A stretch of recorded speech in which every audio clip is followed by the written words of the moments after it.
Thanks for joining us for the Long Island Sound Podcast. Each week we explore new music and dive deeper with the artists and their stories behind the music. Please subscribe and rate and review us wherever you stream this podcast. Here's your host, Steve Yusko.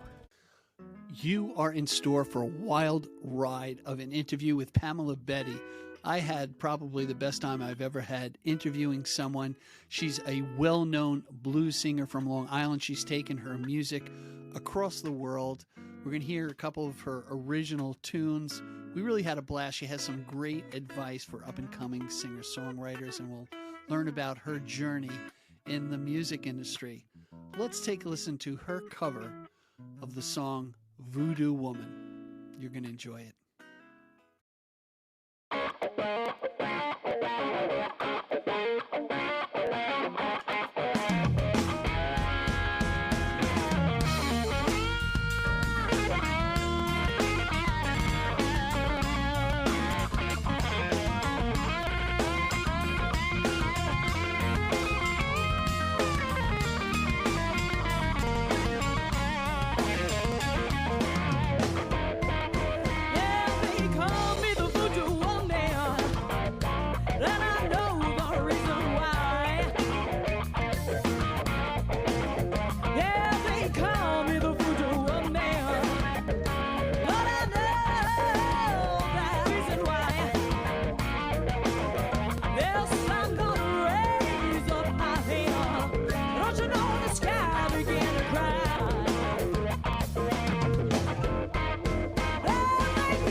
I got a crown daddy on my shoulder, honey, looking right at you. Got some nuts from a rattlesnake and a black spider bone. Now don't do it, baby. You better leave that girl alone.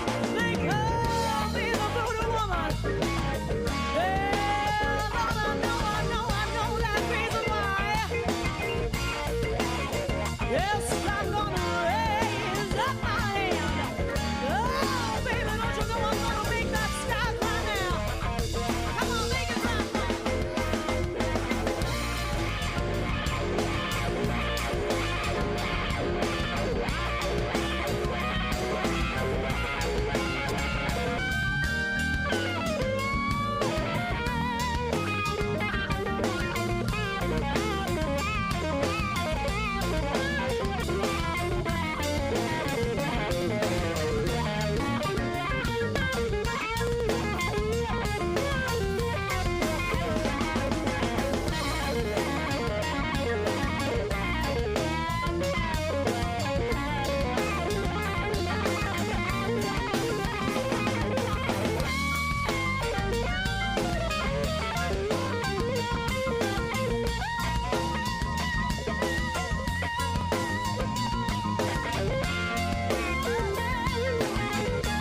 got you, baby.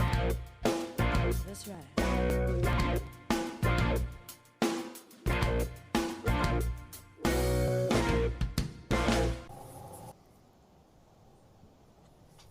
Pamela Betti is a fabulous singer, a performer, a songwriter, and inductee to the New York Blues Hall of Fame.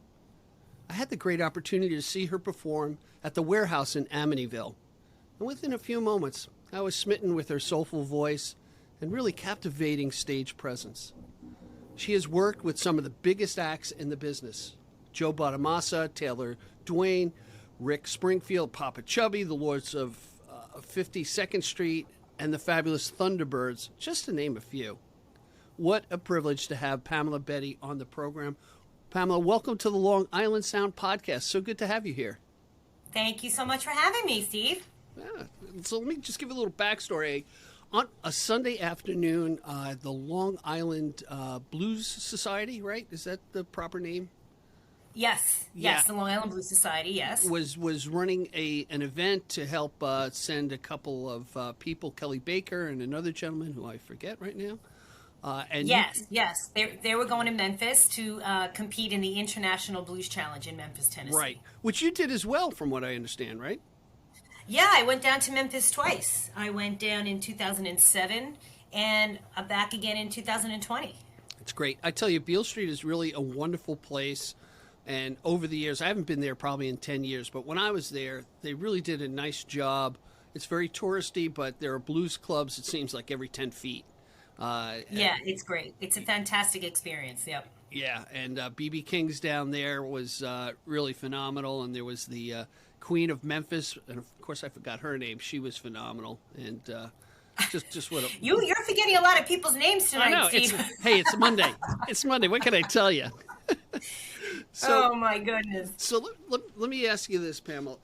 You know, obviously you've been singing for a number of years, and when did you start? When did you find your voice, your style, in a way to the way you sing today? Was it always I that actually way? love this question. Now, I do love this question because people assume that I started very young, you know, or I was like a kid and I was singing and dancing and I was in all these school shows and school plays, and that's not my experience at all. I did a few random things in school, but it wasn't my focus. Okay.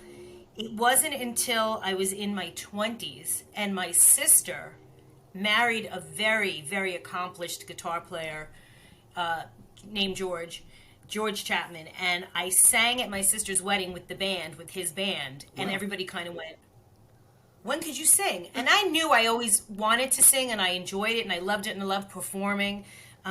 Especially in college, I did comedy. Okay. I was a cocktail waitress in a comedy club, and one night the comic didn't show up, and the owner, nice little Jewish man, "Listen, you're funny. Get up there. Do something funny." Oh, And wow. I just put my tray down, and I got up, and I started doing a spiel, and then I started doing a spiel like on a regular basis there. But it didn't really come to fruition. It was, doing comedy is really hard work. You can't just get up there and be funny. It's a lot of hard work, and then people can steal your material. So it wasn't until my sister got married that I sang at my sister's wedding, and everybody was like, "Why are you not doing this like all the time?" Oh, wow. And my brother-in-law took me under his wing, and that's really how I started, and that was in the 90s. Wow. You know what's interesting? So I'm sorry. I'm kind of a late bloomer because I'm in my 50s now. So I've been doing this for like 30 years now. Well, that's the two things that I love about music is one, by the way, you play the best instrument in the world, and that's your voice, which is the most beautiful instrument that there could ever be. And there's an art to that and a lot of work that goes into that. But, you could sing until you're in your 90s, hopefully, if you take care of your health and your voice. Right. But the other thing that's kind of interesting, and the fact that you went up and did comedy, I think that's, by the way, getting up on stage to try to make people laugh, especially doing it spur of the moment, takes a lot of guts because you're naked out there, so to speak, and you've really got to work the audience and win them over within a matter of like 30 seconds, really, I think, to kind of take it off. But it gives you... I feel very, very comfortable. I feel very comfortable on stage, especially when I'm funny. That's in my comfort zone. I think when I have to be a little more serious is when I get scared. Like, it's really easy for me to be the goofball and funny. So what's interesting is now in my shows now, I get to do both. Okay. So if somebody walks in a place and I'm in the middle of a spiel, they're like, "Oh my God, who's this crazy lady?"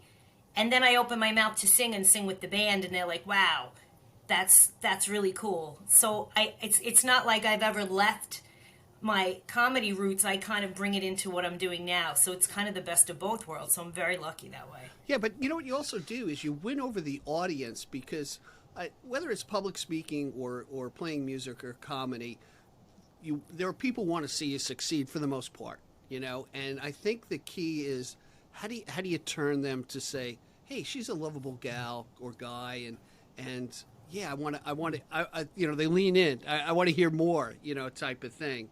And you can mix that with music. And that brings me to another point. Because I'm not going to talk about people anymore because my brain is fried as far as remembering anybody. So I'm going to avoid that by any means necessary. Is when you go up on stage,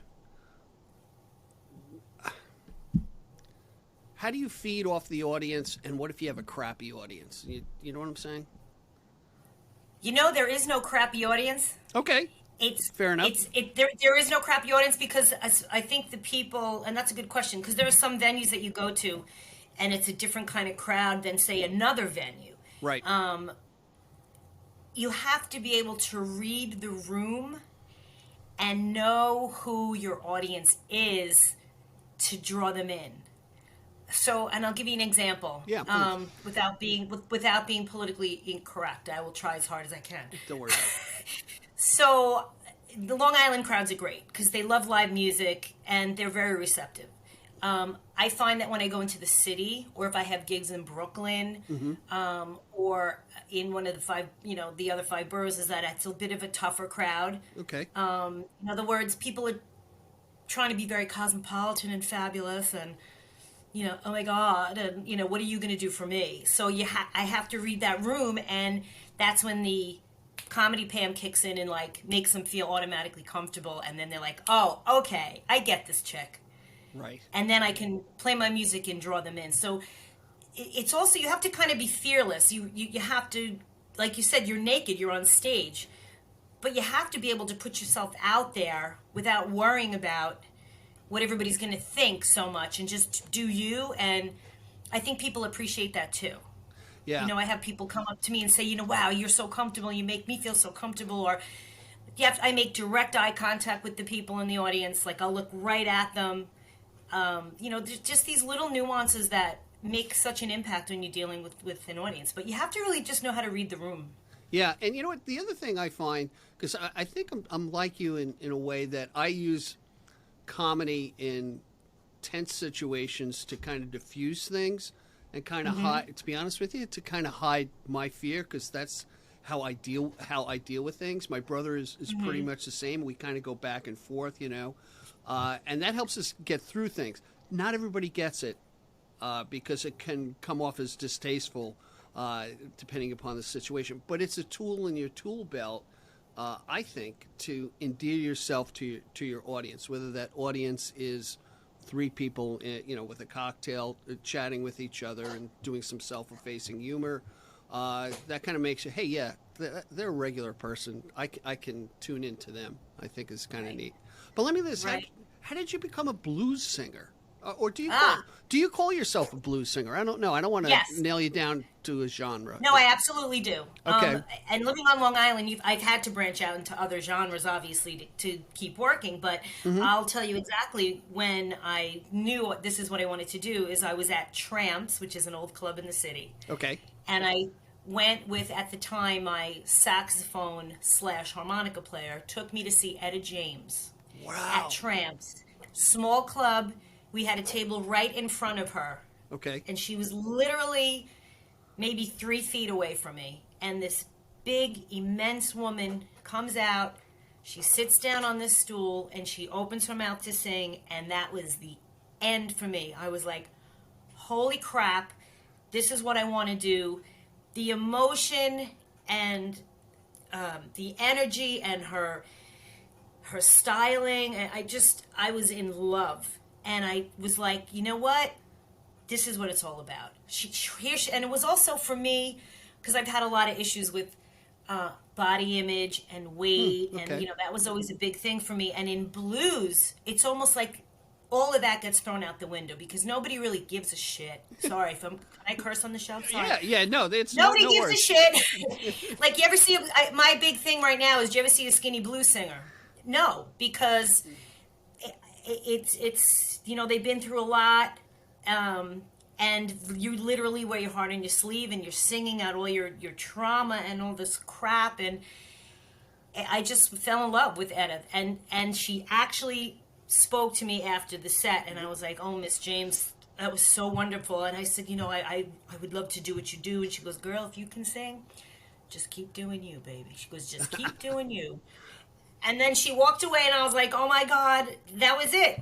So. Wow. Now, when you saw Etta, she was up in years at that time when you had seen her? She was, but she wasn't old. This was in the 90s, so she wasn't like decrepit or anything. No, she was doing her thing. This was before she had her weight loss surgery. She was still big, heavy girl doing her thing. So no, this was in the 90s, and this was at a very pivotal time when I was trying to figure out what genre was I going to sing, because I was in a cover band singing everything, jazz, country, and I was like, I don't want to be a wedding singer.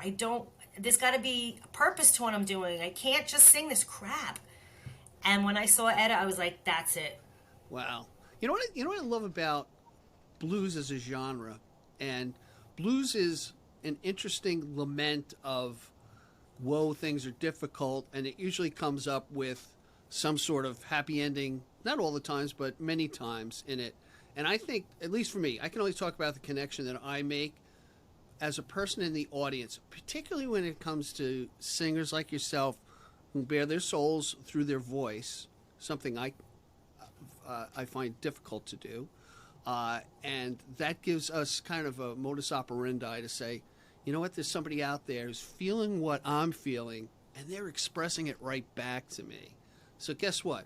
I'm not the only one that's feeling the pain of a divorce or body image or you name it. Someone's expressing that feeling. And I think, a good friend of mine, Mike Nugent, told me years ago, he said, I love Mikey Nugent. Do you know Mikey? Yeah.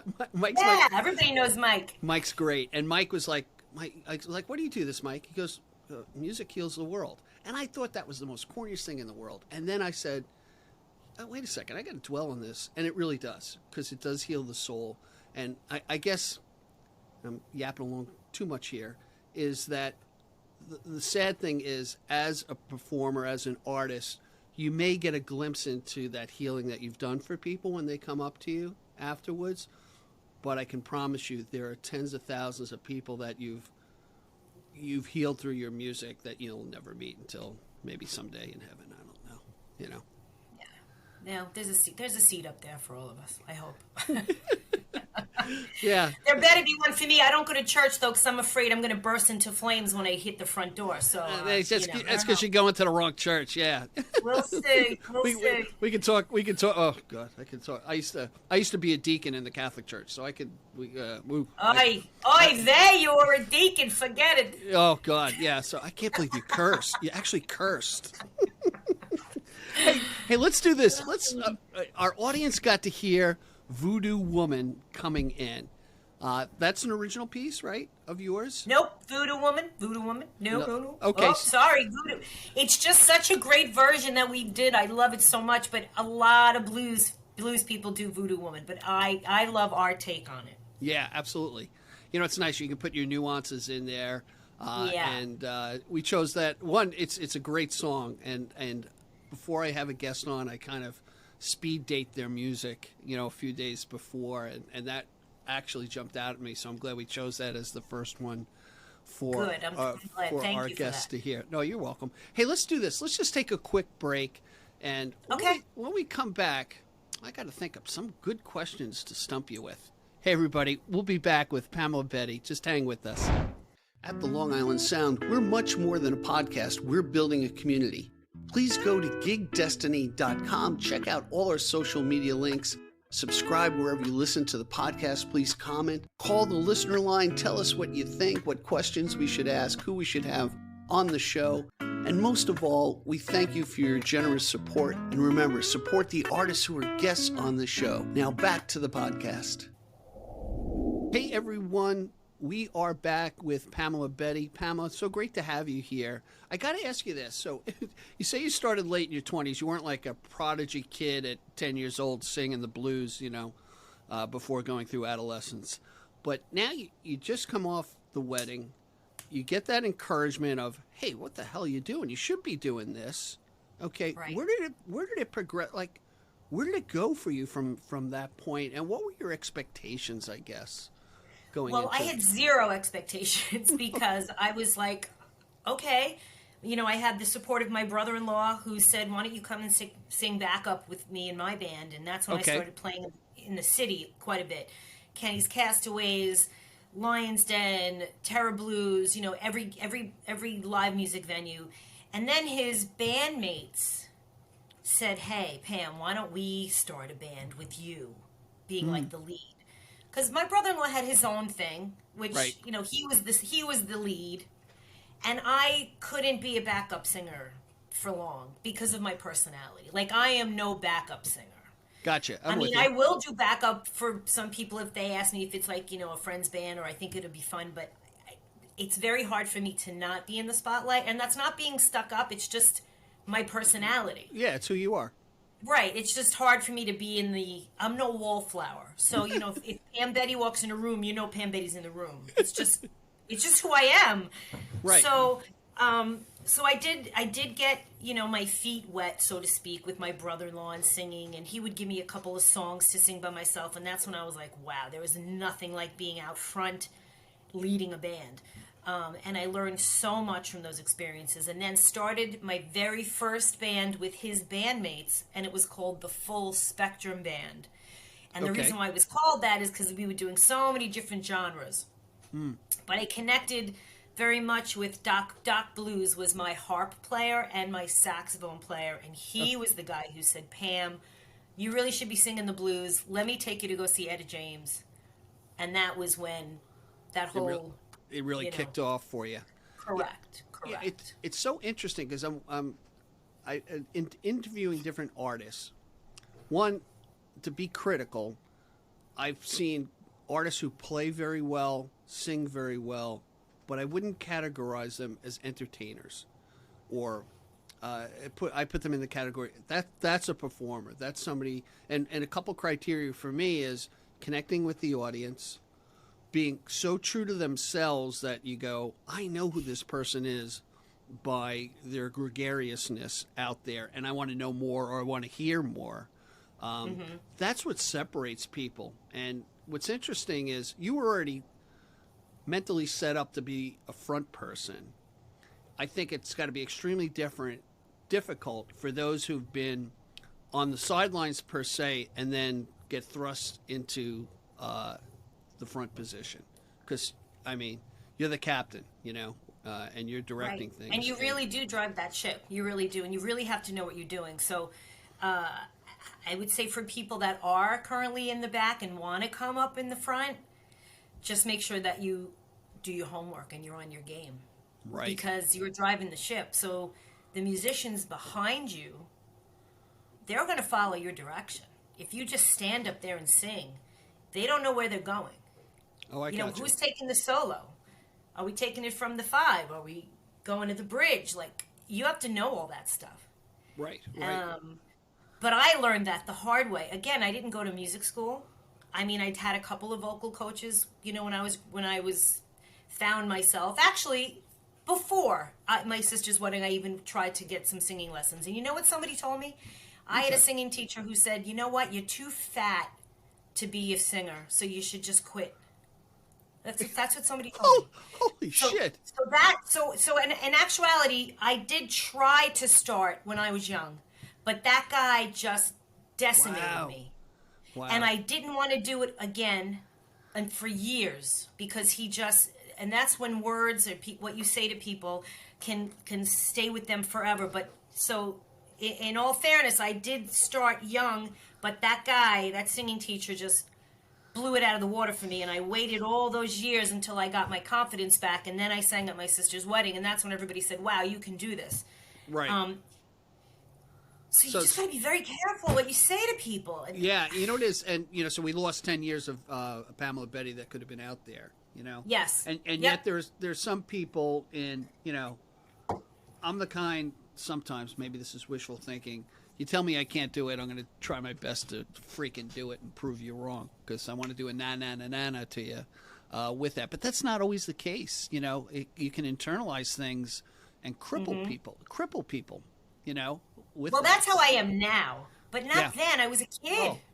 Yeah, I can imagine, right? You're trying to figure out who you are, right? Yep. Wow. Yep. You know what? So, the other thing in you being the front person, and I kind of tune into this as I'm watching different bands to see how they communicate. I was just out in Sag Harbor, and I saw, who did I see? Nancy Atlas.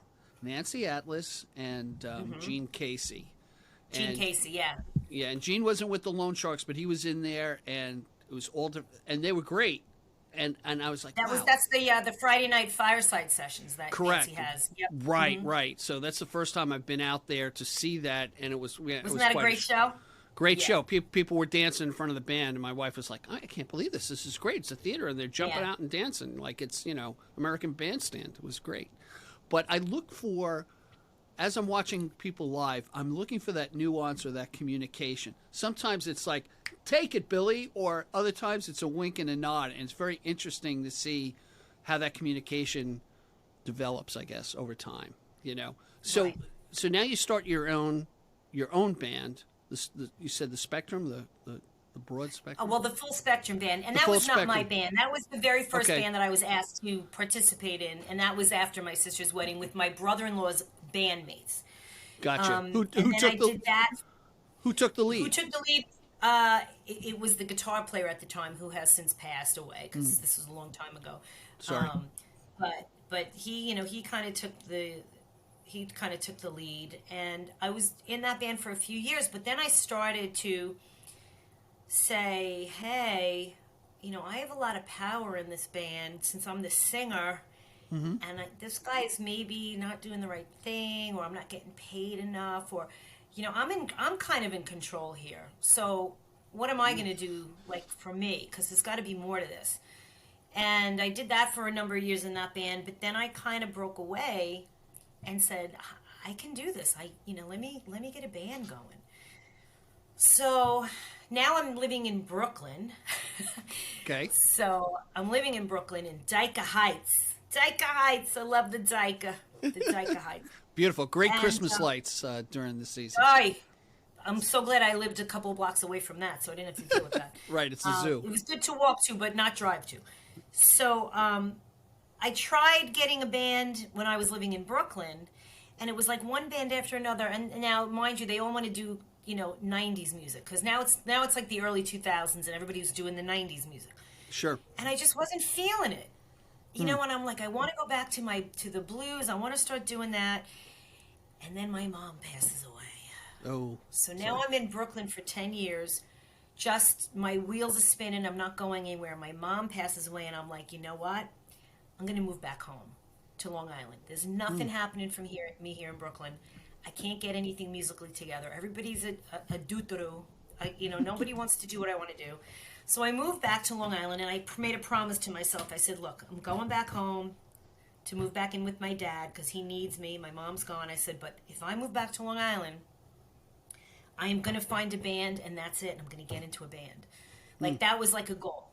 Sure. So the first week that I'm back on Long Island, I go out to Amityville to the Joe Vicino Jam. Now, I don't know if you know who Joe Vicino is. Yes, I do. Yep. Joe used to do a lot of Stevie Ray Vaughan stuff. Yep. He was a very integral part of my Long Island musicianships, for lack of a better term. And I really respected him, and I thought he was such a great player. And I said, let me go to this open jam. Now, he really didn't know who I was. I knew who he was because I had seen him a few times. When I would come back out to Long Island, I would see him over at Bell's at the airport. Do you remember Bell's Blues Club? It was a long time ago. Southern Southern food kitchen owned by this wonderful, gregarious, fun black woman named Belle, and it was named Belle's, and it was a blues club at the West Hampton Airport. Wow. Go figure. But that was a great time, and that's where I would go see Joe. And then I said to myself, okay, I'm going to find this Joe guy. I'm going to go out there. Went out to Amityville, went to his gym, and of course he doesn't know me from a hole in the wall, and I tell him I'm a singer. Now, Right. how many guys that have an open jam hear that? Right, And sure. they're like, roll their eyes. Oh, God, here's a female Here we singer. go. Well, he made me wait until like 1 o'clock in the morning. I finally Okay. get up there to sing with him, and I look at him, and I go, really, dude? He goes, what are you going to sing? Do you even know what key you're going to sing it in? And I'm like, Oh, yes, wow. asshole. As a matter of fact, I do know. And we started playing, and then he looked at me, and he gave me a wink, and we started laughing, and I looked at him, and that was it. We had this great relationship. He's like, Pam, I'm so sorry. I really didn't know you could sing. I don't know who you are. And I said, that's okay. course. Now you'll never forget me, you pain in the ass. So that was me and Joe that first night, and we had a great friendship. But that night, there were some other musicians in the room as well, and they said, wow, we're looking for a female singer. Okay. The band was called Black Cat Bone. And they Okay. said, we really need a girl singer. Can you come to a couple of rehearsals? We'd like to get you in the band. And that's when I started singing with Black Cat Bone. And so I moved home to Long Island, and 3 months later, I'm singing with this band at my very first Riverhead Blues Festival. Oh, my God. That's great. Wow. And that was like, I don't even know, 2006? Okay. I don't remember the date because I'm old now, so I don't know. But But that's how I started on Long Island. But you know what? Yeah. Even if it's a small vision to say, "Hey, I'm going back, and this is what I want to do." You kind of plant that seed in your subconscious, and you go out and you find the opportunities, and that's from the successful singer-songwriters from Long Island that I've met. It's the ones that don't say no to any opportunity and get very proactive in going out and finding their voice, so to speak. Right. So, hey, Well, I want to talk. Go ahead. No, I'm cutting you off. Go ahead. No, please cut me off. I talk too much anyway. All right. So be quiet. So let's talk about Betty's Blues. It's an original song that I want our audience to hear. So tell me how that came about. Well, I wrote that when I was in the Full Spectrum band with the guitar player. So this song was something that we did a very, very long time ago. And I just finally decided I needed to do it with my band. So I wrote it. I wrote it in 10 minutes. Go, wow. Yeah, and I wrote it with the guitar player. Again, I have to collaborate. Obviously, I don't read music, but I have a very good ear. So if I want to write a song, many times I'll sing it to the person I'm collaborating with, or I'll record it. It could be either a piano player or a guitar player, and that's how I write music. Because I have stuff in my head all the time, but I can't write it because I don't, I didn't go to school. I don't know how to read or write music, which is such a shame. And I probably could, but it's like learning Portuguese to me. Right, sure. But yeah, it's like writing Japanese. So that's how I work when I write songs. Well, let me ask you this: when you were encouraged to say, "Hey, you don't know it, but you're a really good singer," and get out there and do it, right. When did you cross that bridge to say, "I can also act on the muse or the voices in my head and produce music or write music"? When did that happen? Around the same time, or did that eventually come? No, it happened all around the same time with the very first band, and I knew that I wanted to express myself and get it out on paper and record my own stuff. Gotcha. But again, I have to have the right collaborator. Like I can hum and sing, and I know exactly how I want the song to sound, but I have to have somebody who really gets me. So I've been very fortunate that I've written plenty of songs with plenty of really good musicians. So I've been very lucky that way. Wonderful. All right, let's listen to Betty's Blues. We'll be right back with Pamela Betti. Check it out, everyone.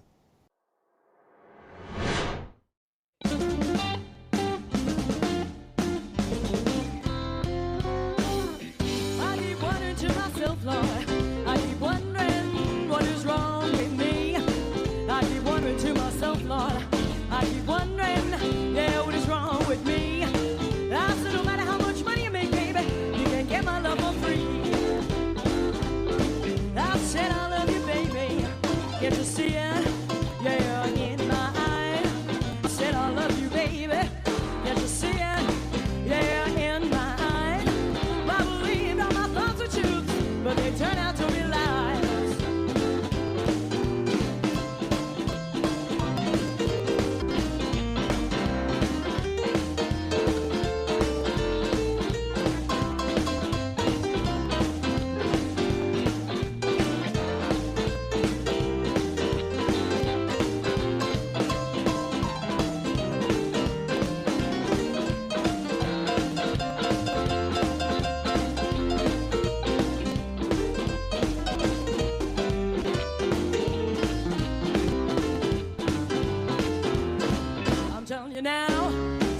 a boy.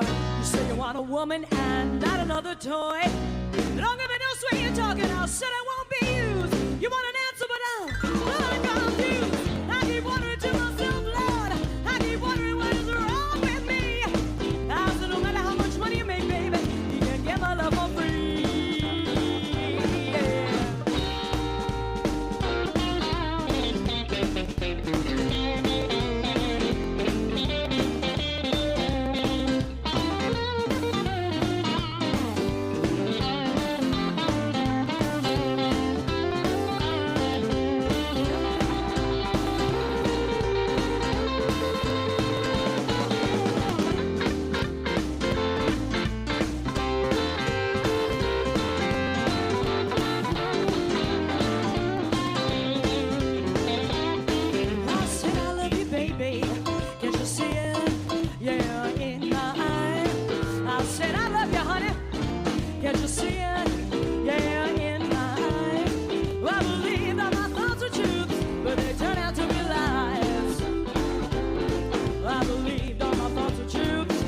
Turn out to be lies. I believe that my thoughts are truths, that they just turned out. I said they just turned out. I said they just turned out, yeah. I said they turned out to be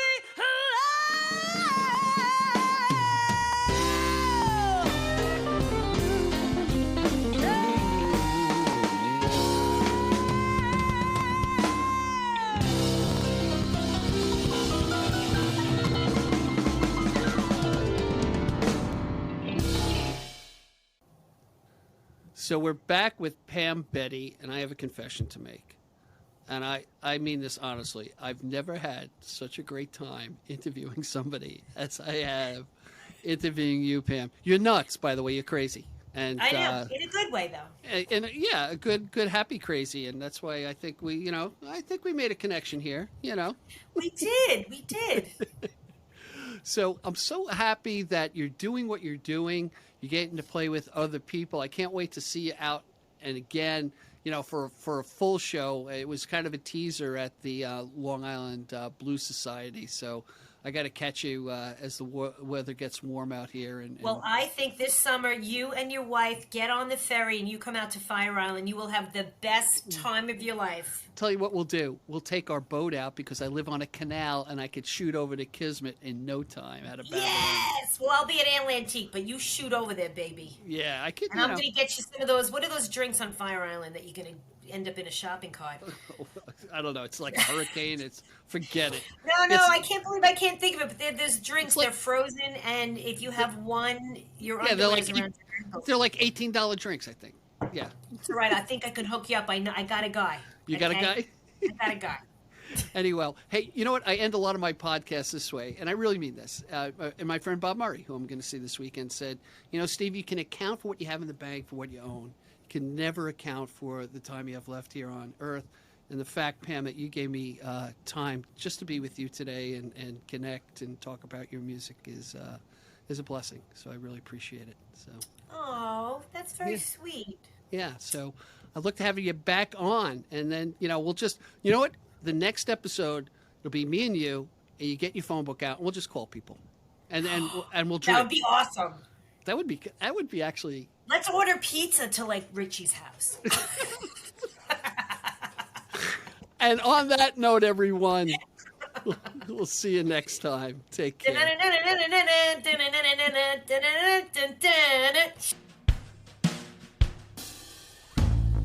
Thank you for joining us today. I appreciate the time you spent with us. Please subscribe and comment and visit us at gigdestiny.com. Till next time, be generous with your joy, keep your spirits high, and let the music take you on a journey. Be well. Peace.